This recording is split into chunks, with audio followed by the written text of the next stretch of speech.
Welcome, everyone. My name is Michelle Jin, and I'm the Program Manager at Green 2.0.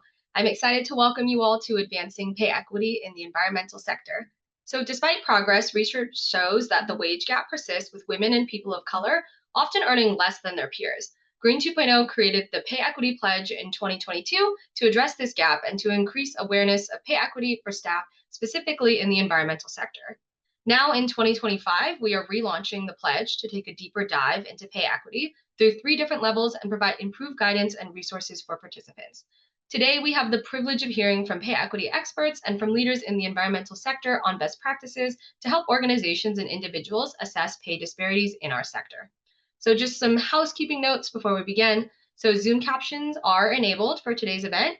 If you have any questions throughout the event, please put them in the Q&A box. We'll try our best to address them during the Q&A portion of the event at the end, but we will keep a log of questions and can follow up with you after. And then at the end of the event, a Green 2.0 team member will be sharing a feedback survey in the chat. And we kindly ask that if you have 5 minutes, if you please could fill out our survey. It greatly helps us with our events and planning for future events. And lastly, you will receive an email by next week with a recording of the event. So with that, we'd like to thank our co-host, Perkins Coie, for their support on this event and for their leadership on ensuring pay equity becomes the norm across the environmental sector and beyond. I also want to thank all of today's panelists for their participation in this important discussion and all of you for attending today's event. So with that, I will now pass it over to Christopher Wilkinson to kick us off with the presentation. So thank you very much, Michelle. And we're so excited to be here today to talk about pay equity and provide an overview of this topic. Pay equity is such a hot topic, and I can't think of anyone else who I'd rather have by my side talking about these issues than Joanna Colosimo at DCI. She's an amazing expert on these in these topics. We worked together for many years professionally on these topics, and so glad to have her. And later you'll have a chance to hear from our colleague, Betsy Holland, who's also very keyed in on these topics. So Michelle mentioned, yes, that pay equity is definitely a hot topic, and look no further than last week when the generally conservative Wall Street Journal, sounded the alarm on this topic. They had a story on October 24th, and an article was entitled, "Women's Pay is Falling Behind. Is the Return to Office to Blame?"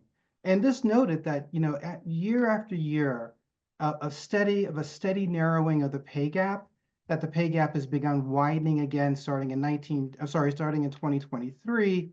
And the article posits that the return to work requirements may be playing a role. Next slide. So here's what we'll talk about today. We'll get on the same page as it relates to compensation topics and concepts, just so that we are speaking the same language in terms of the terms that we will use today.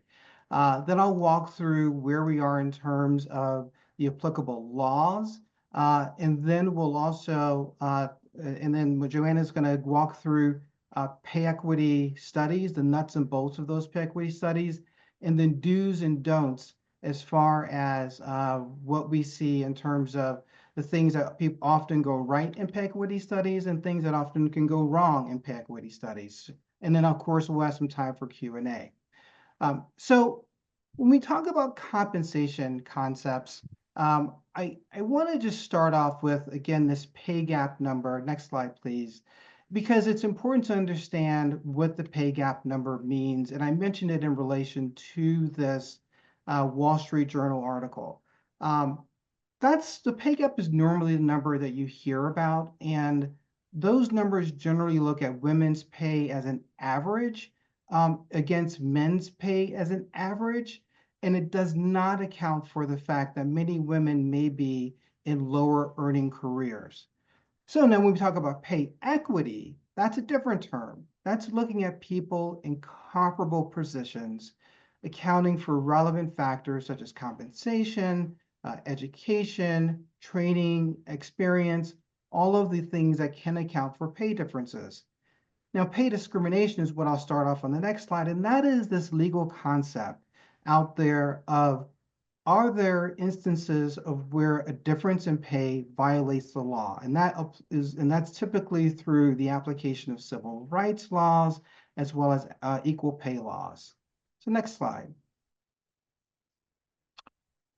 So what's the legal framework that's at play here? So when we talk about pay equity, there's the federal landscape and then there's also the state landscape. However, from a legal standpoint, both landscapes really do ask two of the same basic questions and answers them sort of in different ways. So the first question is, if I'm bringing a claim, who am I comparing my pay to? And the second question is, what can be the appropriate reasons that an employer has for the pay difference? So I'll start off with the federal picture. Now, at the federal level, there are three laws that come into focus. There's Title VII. This is the landmark civil rights law that we think about when we hear about discrimination in hiring, promotions, terminations, or other employment actions. However, it also protects against discrimination in pay. Now, what are the elements of Title VII as it relates to compensation discrimination specifically? First, Title VII applies to a broad range of protected classes that includes sex, race, national origin. Second, it requires some level of discriminatory intent, and that can be established through disparities in treatment or impact. Third, also, before you can bring a case, you have to file a charge with the EEOC. Now, going back to those two questions we talked about, how does Title VII resolve it? So first, it requires that those bringing cases establish that they are similarly situated to those who are paid more. So think about a grant writer, for example. It might be comparing that person has to compare themselves to other grant writers, or they might even be able to compare themselves to other development folks who are at the same pay grade who are paid more. This standard will be different when we talk about Title VII. Now, getting to the second question, which is again the employer reasons for pay differences, Title VII allows for several of those reasons. First of all, it allows for a difference to include a seniority system.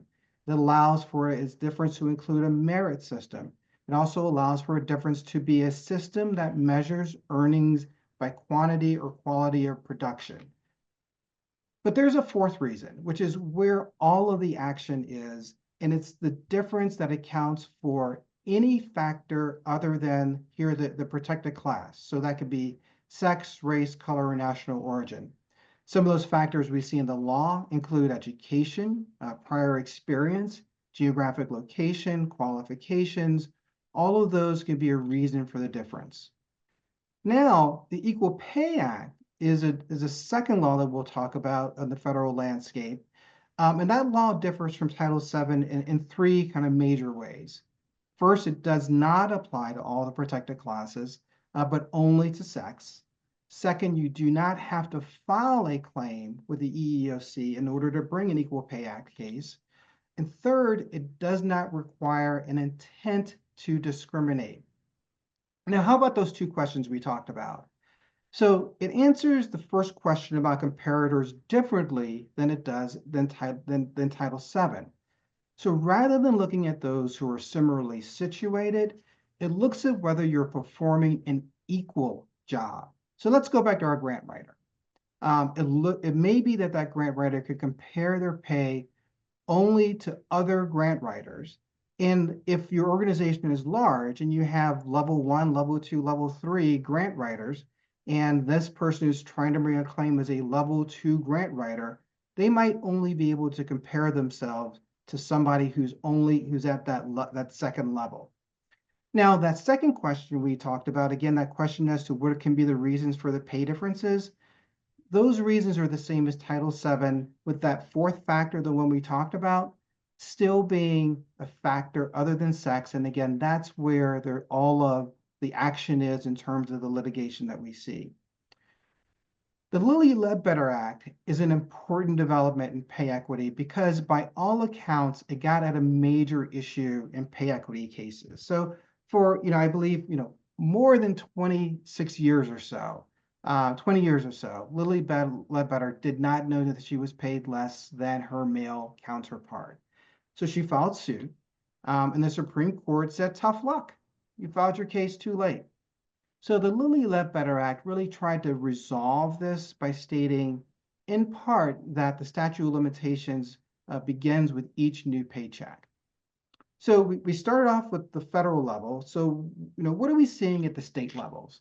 So the states has been where we've seen the most amount of change in the last 10 years or so. California and New York really kind of led the charge here, but many other states have followed suit. So I won't go into each state, but broadly, these changes at the state level just to make it easier for folks to bring lawsuits and claims related to pay. So first of all, they've moved away from this Equal Pay Act standard of equal pay, again, your grant writer being to only to compare their pay to grant writer two, to this broader standard of similarly situated that we see under Title VII.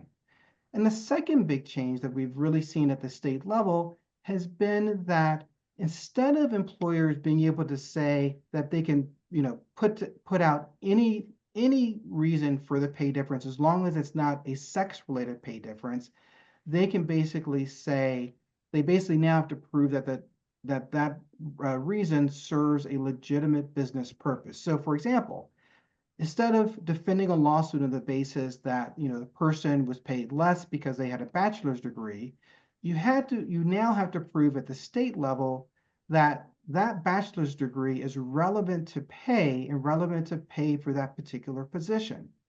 So that gives you a sense of where things as they are, where they've changed. We've seen the changes at the state level. Next slide.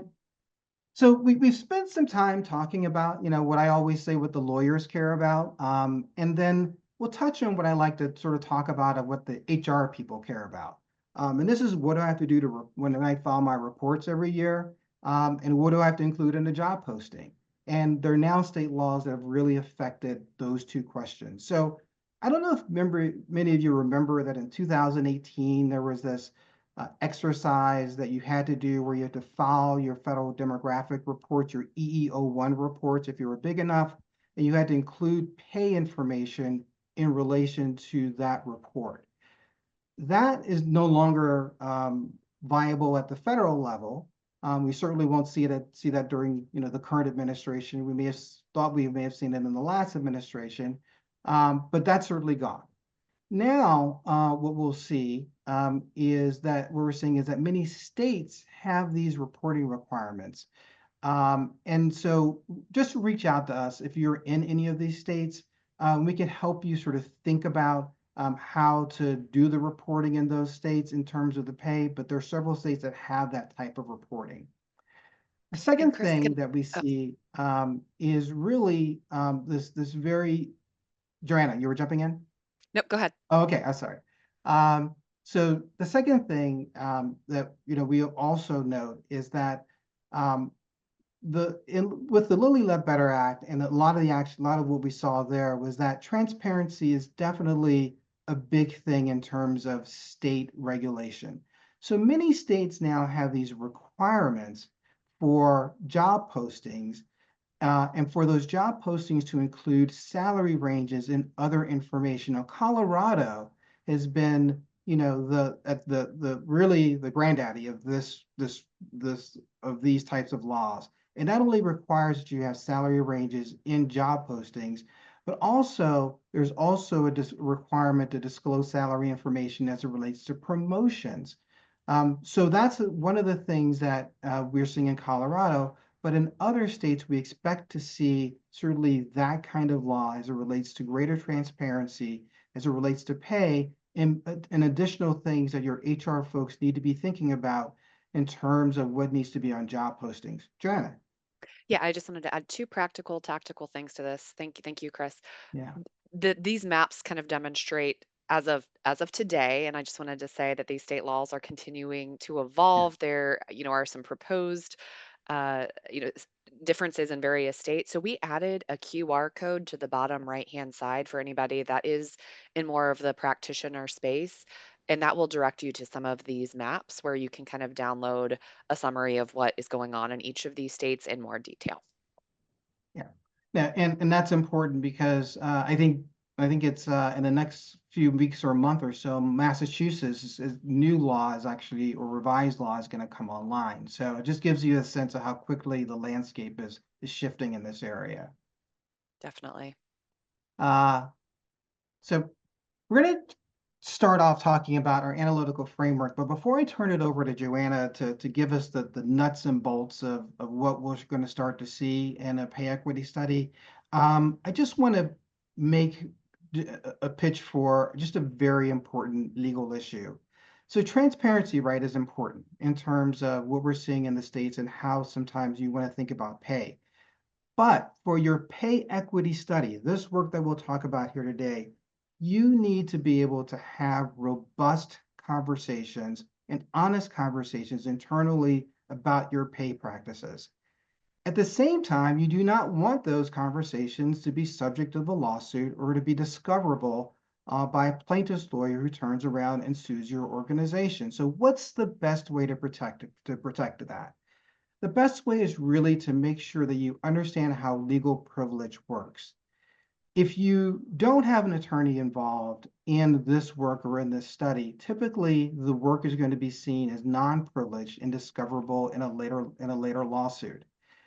And to the point of where if you have outside counsel or in-house counsel involved, again, you have greater arguments for privilege and greater arguments for the information related to the study not being subject to a lawsuit or discoverable under privilege.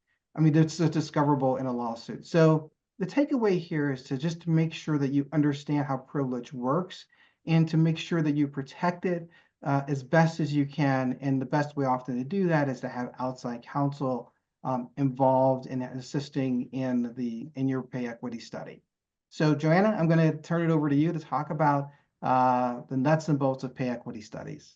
Yeah, thanks, Chris, for the setting the legal landscape. So when I'm talking about pay equity in this context, it really is under that Title VII framework that Chris outlined, but certainly components of a normal process can be tweaked and discussed based on what we're looking for.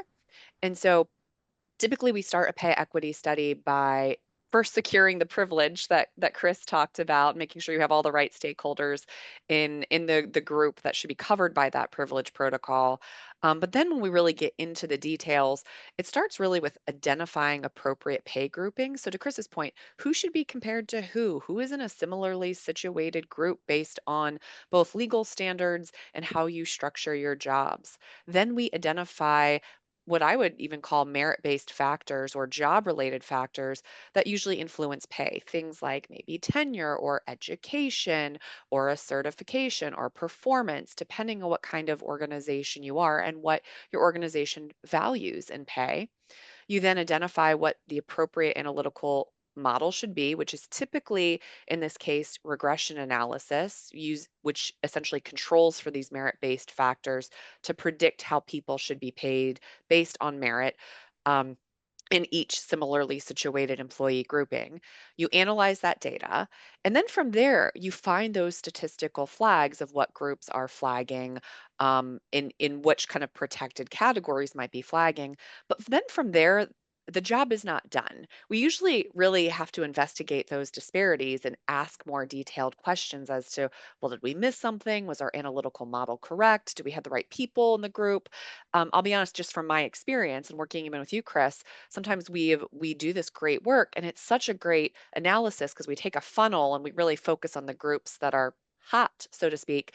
But you really need to do your due diligence to investigate what's happening and why disparities might be occurring first before talking with legal counsel and an analytical expert in creating adjustments if adjustments are appropriate in somebody's pay. And then from there, once all of those things are determined, that then becomes an opportunity to work on how do you communicate adjustments in the organization. Is it rolled into a market adjustment?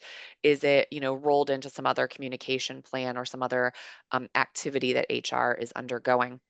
And one thing I wanted to highlight here is I use software in my pay equity work, and I think that there's a lot of evolving great technology that exists to help us do the regression analysis or other statistical analysis to evaluate pay equity appropriately. But one thing that I have noticed in this process is that data science isn't the be all and end all. It does take a human touch to ask questions about, are these employees in the right group Was there misclassification? Did we miss a merit variable that should have been in the regression analysis or not? And so I do want to talk a little bit about pay groupings. And Chris, you alluded to this earlier, so I won't spend a ton of time here. But how you group people for comparison really depends on what question you're asking and what legal question you're asking. So, Chris, you talked about Equal Pay Act having a very narrow standard where Title VII has a broader standard of who's similarly situated. Even in the EU has passed a pay transparency directive, and they have their own definition of a worker category. So, it's really important to understand the jobs at your organization of in terms of level of responsibility, the skills required to do those jobs, what the level of effort is, what the duties may entail, and making sure you have a pretty good understanding of those jobs before we group them together for whatever purpose, whatever legal framework we're looking at. And then I will add, I'll put my um, IO psychology hat on here. We do a lot of great pay equity work, but I think we have to be really cautious of if we do find statistical indicators. Like I mentioned before, the statistical indicator is in fact just a starting point. I don't necessarily, it doesn't necessarily say, aha, there's discrimination, right? It becomes a more nuanced conversation of why are we finding a statistical indicator? Is our data right? Was it a small sample size or a large sample size? What was throwing, was there something that was throwing off this analysis before you move into adjustments? And I think that's really important because that peanut butter approach of adjustments of like, oh no, we just found, women were paid less. Well, we have to ask ourselves really good questions as to why. And we really shouldn't be taking into account any protected category in our adjustments, right? So if we talk about adjustment strategies, it should not include race, ethnicity, or sex in that conversation because that's actually a violation of Title VII. But instead, we're using regression merit variables to predict how people should be paid. I just wanted to call that out because sometimes folks that are really excited and really educated and really nuanced with the statistics, and I know you're going to see this slide again, kind of forget the follow-up research part of this puzzle, Chris. And I think it's really important because the pay equity study is a whole process. Like you get to the results, but the results are just a starting point of like just double checking. Was somebody accidentally misclassified? Or I've been doing this work for a long time, Chris, and you have too. Sometimes we get to these results and we find that somebody's salary was wrong in the data file that was sent to us. And I know that that sounds maybe silly on the surface. We just need to double check these things before, you would jump into an adjustment strategy. Also, things that I have seen, Chris, is that sometimes we do that funnel that I talked about where we start with a statistical model and we control for variables to figure out how people should get paid or if there are issues. But then you get down to brass tacks and you're like, oh, you know what?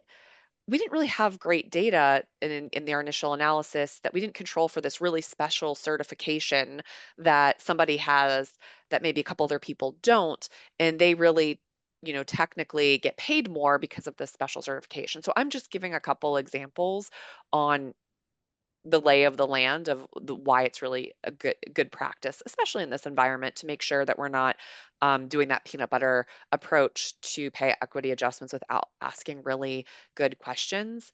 And then I would just follow up with this, Chris, in terms of interpreting results. So I definitely have lived in a world where people do conflate the concept of the pay gap with pay equity.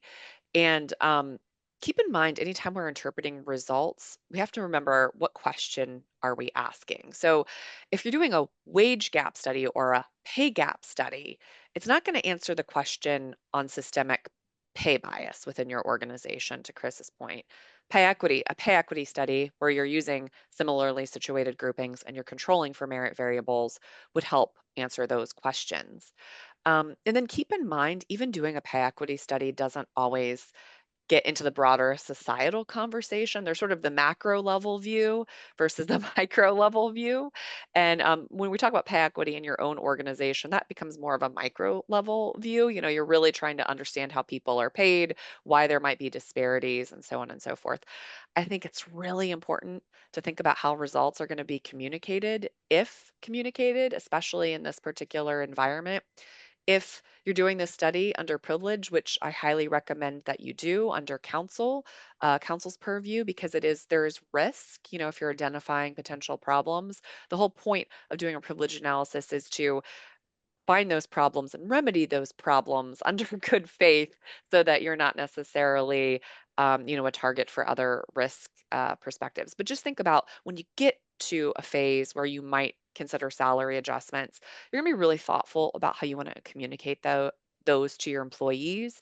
And some success stories that I have heard are things like these have been rolled into annual COLA adjustments or market adjustments, or, some organizations take a different tack where they appreciate the transparency, and, they have communicated to employees, that we're undergoing a review of our pay programs. Again, they're not giving privileged information, and we're making sure that we are, doing our due diligence to ensure your compensation is up to our standards and our standards and philosophy. But again, I think communication is something that you lead with in partnership with counsel and other communication experts in your organization. Yeah. And Joanna, one of the Yeah. things the important things you mentioned, again, interpreting the results, is that I think in many of the small and mid-sized organizations, you have the issue of where there might be not be a lot of people in particular protected classes or categories, and you really have to kind of dig into those results. And when you look at a kind of a one size statistic fits all statistical analysis or a peanut butter approach, I think it just can be very difficult. And we have a lot of conversations with, some of our smaller mid-sized clients about, how do you account for and track, those kinds of small box issues that happen, and being able to help explain to clients, how to sort of account for those differences and why the analysis can or can't account for those differences. Yeah. Great point. And then, Chris, before we transition into the panel discussion, I know you and I kind of wanted to chat through some do's and don'ts, just high level. Obviously, we could probably write a white paper on this topic, but big picture is make sure you're comparing people that should be compared together, right? So we're not putting the entry level marketing intern in the same pay equity grouping as the CEO, right? These are very different jobs with very different scope of responsibility. Make sure we have great data. Data is actually the starting and ending point, I think, of all pay equity studies. If we don't have great data to analyze, then the conclusions that we're drawing may be, erroneous. So great data is important. I would say be really thoughtful about your adjustment strategy and make sure that the adjustment strategy is in fact legally defensible and it reflects the company's compensation philosophy as well, or the organization's compensation philosophy. And then I would say, the pay gap as a broader trend from pay equity it is a symptom of a variety of other organizational issues. So thinking about things like hiring and promotion pipelines and what we're doing to pull people throughout the talent pipeline in an appropriate manner is also a great conversation, and having that kind of holistic policy review. And then I would say just be cautious of one size fits all solutions. I kind of gave you warnings about that earlier. The landscape, I would say for pay equity is still strong just because we're seeing an evolution in a variety of different equity spaces in 2025. Doing a pay audit is still important. It's still an imperative under Title VII. So, one thing I think I would say is don't abandon that mission under this evolving landscape. Chris, I'm going to throw a shout out here. Don't break that privilege. I don't know if you want to add anything here, Chris. No, but And yeah, go ahead. No, but quickly, I do want to go back to that because really, when we think about what we've been hearing in terms of illegal DEI, I mean, pay equity studies are about the only thing that we can sort of all agree on is legal DEI. So, even in this evolving landscape, it's certainly something that remains legally appropriate. Right. And I think where you could get in trouble under that illegal framework, back to the dues column, would be if you're Yeah. not thinking really thoughtfully about your adjustment strategy and making sure that adjustment strategy is aligned to Title VII principles. But I think that's a really good point. And then, don't forget to communicate to employees if you're really committed to this. Not that you break privilege, but having a really thoughtful communication plan. So that wraps it up for this portion of the presentation. I know we're halfway done. I'd love to turn it back over to Betsy Holland, who is going to help facilitate the panel portion of our discussion. Great. Thank you so much, Joanna and Chris, for your wonderful presentation. My name is Betsy Holland. I'm an associate at Perkins Coie. I work with Chris on a lot of pay equity matters, and I'm based in the San Francisco office. So I'd now like to take the opportunity to introduce two new faces that will be joining our panel, Tammy Burnett and Robin Arville. Tammy and Robin, would you please introduce yourselves, your pronouns, where you work, and also briefly state why organizations should prioritize pay equity now? Sure, happy to. Hello, everyone. I'm Robin Arville, she, her, Aya. I'm the Chief People and Diversity, Equity, and Inclusion Officer at the Natural Resources Defense Council, NRDC. I'm coming to you from the land and labor of the Ohlone people here in San Francisco. I'm so happy to be here again in partnership at the great work and the great team of Green 2.0. What a great starting question. For me, it's really simple. Pay equity equals employee well-being and inclusion. We all want to be valued and considered and recognized in the workplace. And as our friends shared, we know that the gender and wage gaps still exist. For every dollar a man makes, a woman earns 81 cents. The wage gap is even wider and more significant for women of color, who can earn anywhere from just 58 to 63 cents to every dollar. And so at this rate, it's probably going to take us until 2088 for the possibility to see the gender wage gaps close. So for me, pay equity is an integral part of culture. Anything concerning marginalization, it has a place to be discussed in the workplace. It needs to be addressed because we all know that the workplace repeats all the same patterns that we see in society at large. Tammy. Robin, now Tammy. Thanks, Robin. Great answer. Hi, folks. Tammy Burnett. My pronouns are they, them. I'm coming to you from Rainforest Action Network. I'm the Director of People and Culture here, and I am on the ancestral Pueblo lands in Albuquerque, New Mexico. I think Robin gave a really great answer to this question, and I would also just add the best time to prioritize something important is now. And if you haven't done it before, this is the moment. Shortcutting people now, or this pay gap now, has a compounding effect over time. If we're paying people, we're paying one person $20 for a job and another person $25 for the same job over the course of a year, that's more than $10,000. That's a huge difference in someone's quality of life.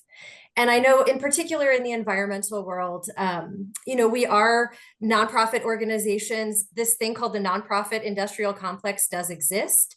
And a lot of people sort of replicate, or a lot of organizations replicate some pretty, I would say, some practices that we see in the corporate world that maybe we're trying to avoid when we get into the nonprofit space. Because we are mission-driven organizations, we really want our practices, our structures to align with our values, and pay equity is one of the places that we get to do that and really live those values. So thanks for having me. Great, thank you so much. So we've discussed a bit why pay equity is important to prioritize given the current climate. But why is pay equity necessary in the environmental sector specifically? Robin and Tammy, you've already addressed some of this, but put differently, how does advancing pay equity contribute to advancing the environmental sector's costs specifically? And so I'd like to direct this question to Chris and then Robin and Tammy, if you have anything else to add. Yeah, and I think it's, I do a lot of, for example, DEI work, and I think the important thing that I always ask is when organizations are in their study, or on their journey, I should say, in this area, I often sort of say, what is your culture and what is the culture of your sector? And really, in terms of the environmental justice movement and seeing a lot of the progress that we've seen in the environmental justice movement, that you have to have sort of your house clean, right, in order to be able to go out and talk, very intelligently about your mission to those who are your constituents and the important stakeholders in the work that you do. So really, the same thing goes for pay equity as it does for DEI. It's got to be part of your culture And here in the environmental justice movement, to the extent that there are any disparities within your own organizations, you really need to be able to resolve those in a way that your employees and the people who work with you are feel like they're being treated fair. Tammy, Robin, do you have anything to add to that? Yeah, I would definitely jump in and say, I think that's spot on, Chris. And historically, the environmental sector has relied a lot on our mission and not so much on our pay or benefits or any of the other parts of work. And times have really changed. The new generation of workers is really leading the way. And it's been really exciting for me to see that they have really different expectations. They want a quality of life that can only come with pay equity. They expect to be paid fairly for their work. And so it's also a recruitment tool and a retention tool. There's a lot wrapped into why it's really important for us to do this. And as Chris alluded to, so much of our work in this sector intersects with other justice movements, labor, human rights, poverty and class, all of those places that are impacted by these inequities. And so, I think in my opening sort of spiel, I said, like, this is a great way for us to live our values. It's also a great way for us to address some of this legacy of inequity that we have in the movement. It's so thrilling to be on a panel with Tammy and Rainforest Action Network because it's such, it talks about what we work on and what our mission is. One thing that I've really appreciated is the alignment I have with my CEO. And he said, it's so incumbent upon environmental organizations to recognize that we cannot achieve climate justice without social and economic justice.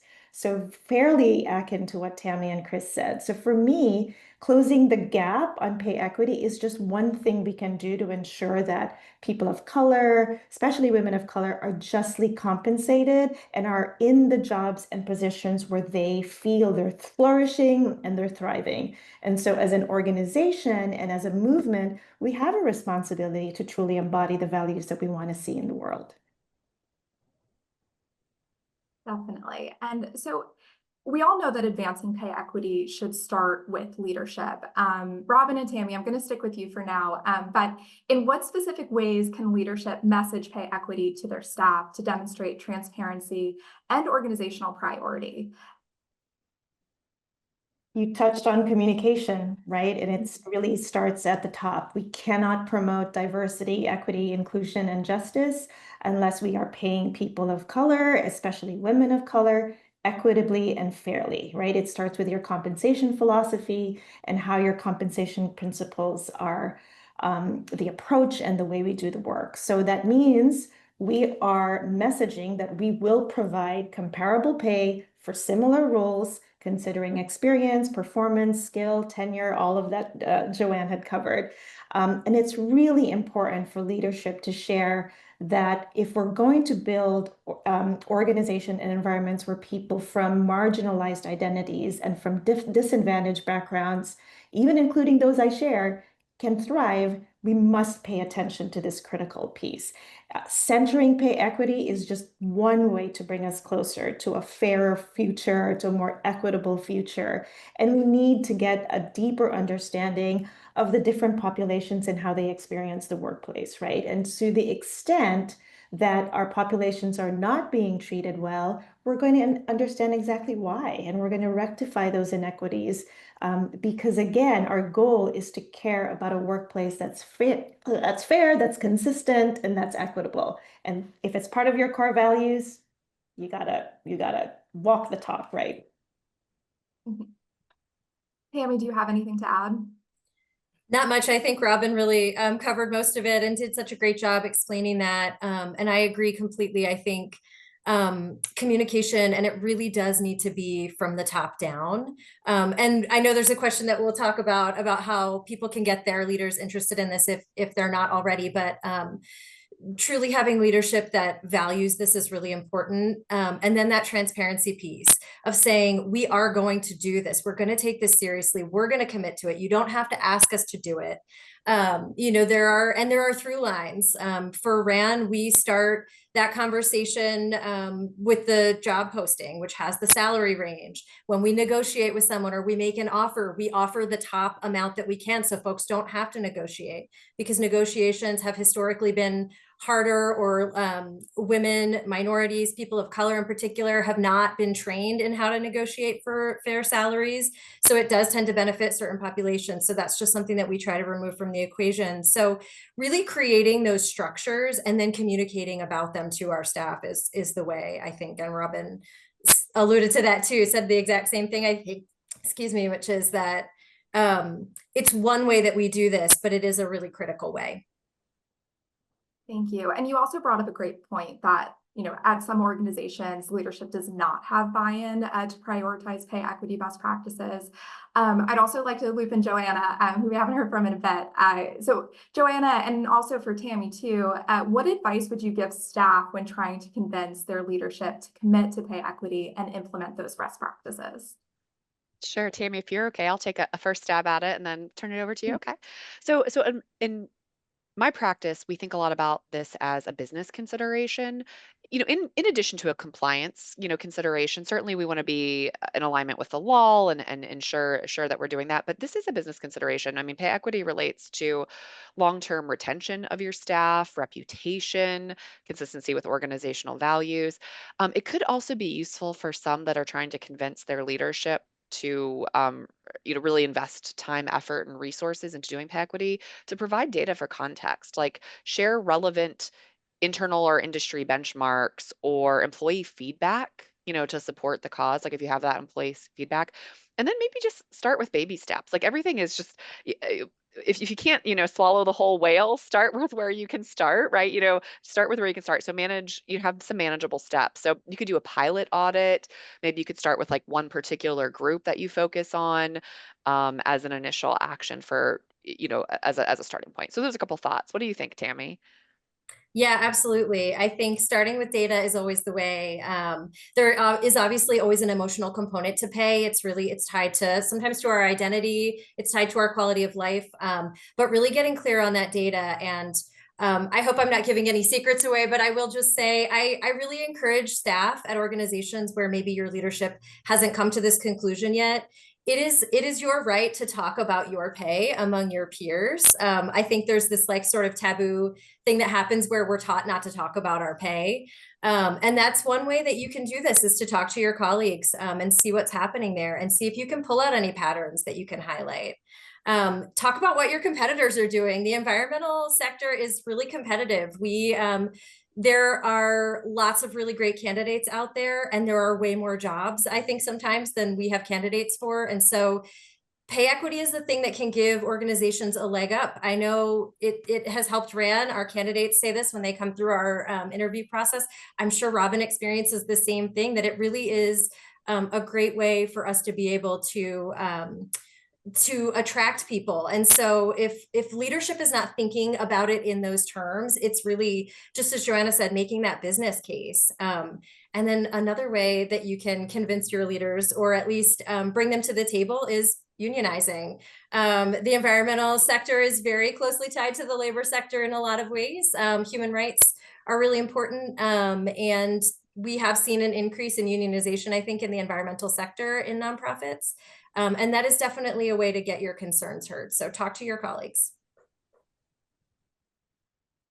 Great. And Tammy, you touched upon this, where it can be sometimes stigmatizing to have conversations around salary, compensation, and pay equity. And those conversations can be challenging sometimes. Chris and Joanna, I'm curious, how can we destigmatize these conversations? And what are the first steps someone can take to make these conversations a little bit easier? Well, I feel like Tammy just actually answered that question a couple of questions ago. Just bring it up. Just start the conversation. So I'm gonna just maybe add on, because I do think the idea of salary ranges up front is important. I mean, one of the challenges, though, that we see in terms of many organizations is, and the reasons I think there's some pushback in that, is this notion of wage compression, that often the longer you are within an organization, often you're sort of paid less than the new folks who are coming in because they're getting the market rate. So salary ranges and having it up front, but then going back, again, with your pay equity study of making those kinds of adjustments can be super useful. So I do think that is, in terms of the salary range information, having that as a way to sort of destigmatize those conversations. The other thing that we just do a lot of work on is understanding the culture of your organization. Mission-based organizations are very different than, for example, a software startup.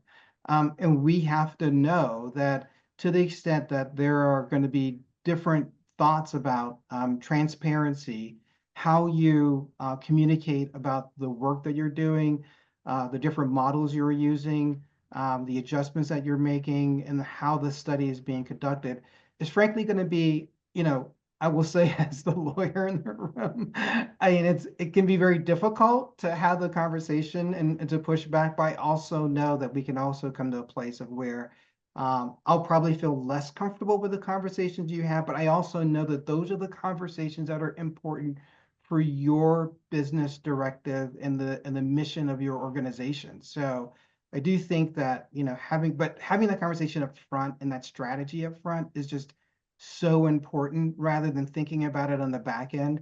Remember, you have board members who are at, very large entrenched corporate organizations. And those board members will also have some level of discomfort in the conversations that you want to have. So again, being upfront and making sure everybody's involved in the strategies as it relates to conversations and communications, it's got to happen at the front end. Betsy, I will add if that's okay. I agree with everything everybody just said. I think these are all great practices.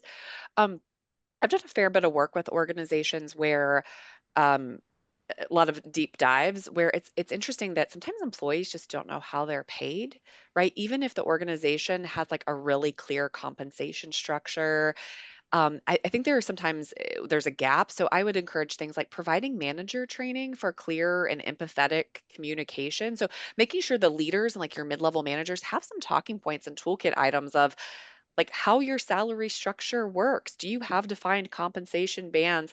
Yes, they can go to HR, but sometimes it's like at the mid-level management perspective where somebody just feels comfortable going to their boss and then they leave a conversation. They're like, I don't understand. I don't understand why maybe Johnny down the hall is getting paid more than I am as Susie. And if we have clarity and we've trained our managers on our compensation structure, I think that can help with some of the employee perception issues. And then I love the transparency. I think having a really open communication about the organization's compensation philosophy, having like a written compensation philosophy, structured pay bands or pay grades, and making those open for employees to see, I think can really be helpful. But those shouldn't come out of thin air. That those should be thoughtfully developed. So there's just the two last thoughts I had, Betsy. Great, thank you. So we've talked about a lot of the ways that pay equity principles can be clearly embedded in the employee experience, including the salary in the offer letter, in the job description. But I'm curious, Robin and Tammy, are there any other best practices your organizations have taken to ensure that pay equity is clear to all staff, throughout the employee's experience with your organization? Yeah, the start is we were one of the organizations that quickly signed on to the Green 2.0 Pay Equity Pledge. We did communications around that. When we launched it, we showed our steps. We really had the partnership of Green 2.0 to help guide, like, okay, what are the components of what this looks like?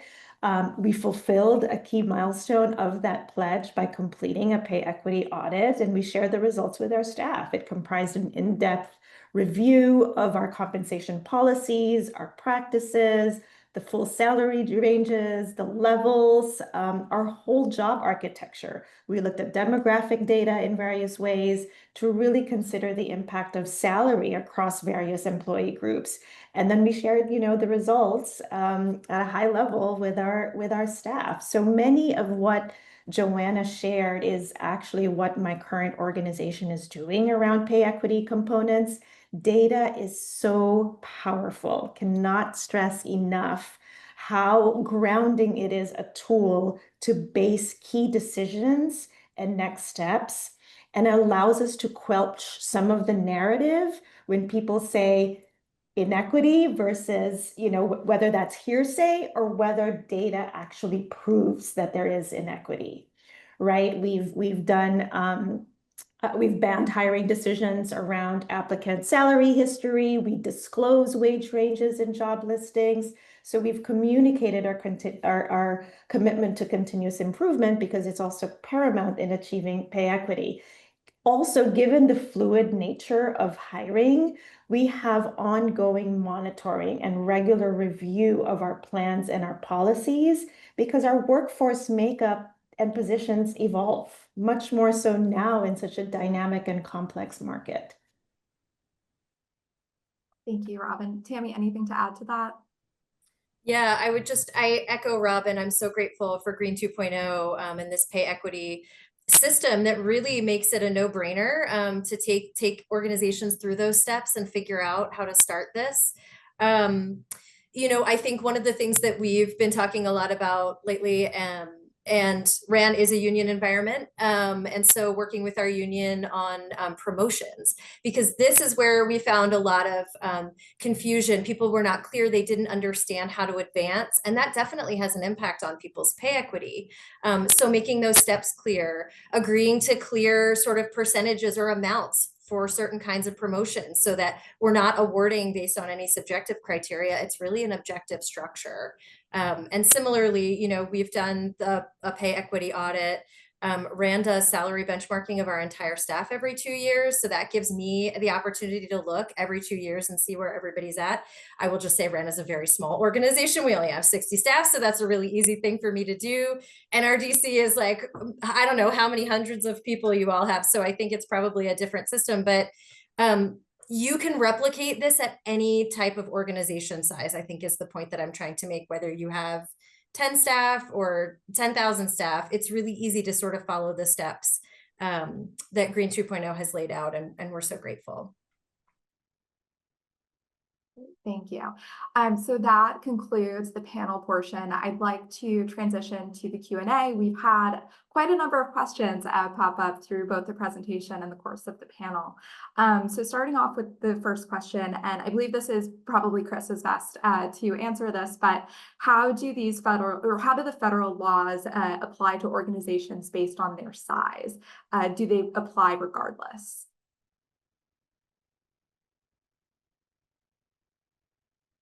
Appreciate that.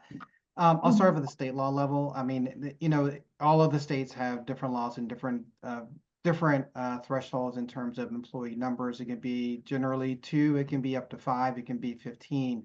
Under the federal laws that we've talked about, 15 is the threshold in terms of the number of employees for coverage purposes. So that's, that just gives you just the in terms of the number of employees is where they trigger these obligations. Right. And then Chris, I'm going to stick with you for the next question. Could you please unpack what breaking privilege means? Yeah, sure. So that is essentially to the extent that, managers and and senior folks are having conversations about the study itself. Often there can be requests to have other people involved in the study and asking them to perhaps conduct additional research. So say you have a manager, you find a disparity in a particular department, you ask that manager to conduct the research. You should be doing that at the direction of counsel. And if you're not doing that, having that conversation at the direction of counsel, then what happens is you not only can waive the privilege as to that particular specific conversation, but you can also waive the privilege as it relates to the entire study itself. And so again, I know we're balancing the idea and the need to be transparent, but we also again just have seen many indications, again, me defending these pay equity lawsuits, of having fights about privilege. Are fights that just make it very, very difficult to defend these cases versus, being in a situation where you're defending, the substance or the merit of the case, and really having a letter, an email that says, we've been asked by our lawyers to ... Every judge pretty much will say, that's privileged. You can always waive it later if you determine you want to do so. You can always waive it later, but at the onset, you want to make sure it's in place. Great. The next question comes from a BIPOC woman in the environmental nonprofit world. What can employees do if their employer says they value pay equity, but in practice does not, outside of quitting that job? Any takers? I think well, I'll jump in. I mean, I think it goes back to something that Tammy said. I mean, you can talk to your colleagues. And I do think that, that is, when I was at the Obama, we worked at the Labor Department, the Obama administration, we issued an executive order that essentially tried to get at this notion of ensuring that people were not retaliated against for talking about their pay. So I think one of the things is, is also sort of thinking about how do you find out from your colleagues or being in an organization that that I wouldn't say encourages the practice, but certainly does not discourage the practice. That's what immediately comes to my mind. Mm-hmm. The other thing that Tammy touched on is more and more environmental groups are unionizing. NRDC is one, and we really have been in partnership with a union so people can go and raise this concern. The other thing is we're very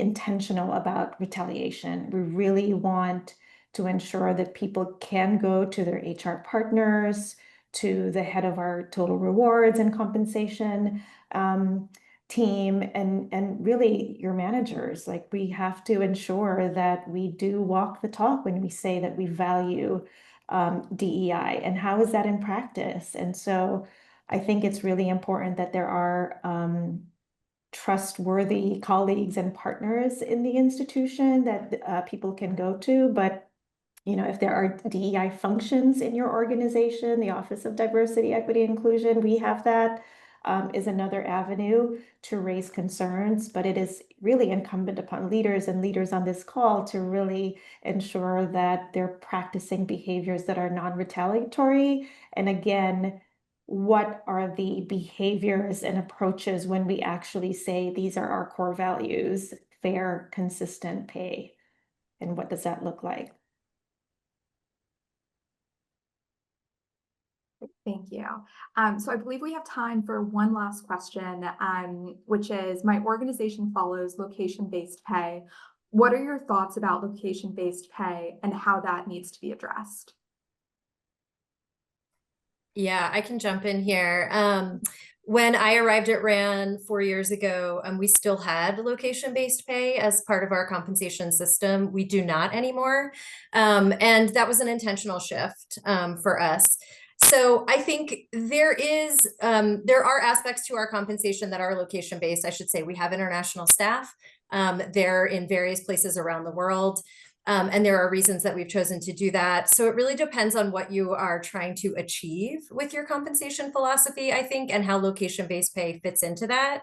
And I will also just say, fundamentally, I think, people living in two different states in the US are, while the cost of living may be slightly different, are facing similar challenges.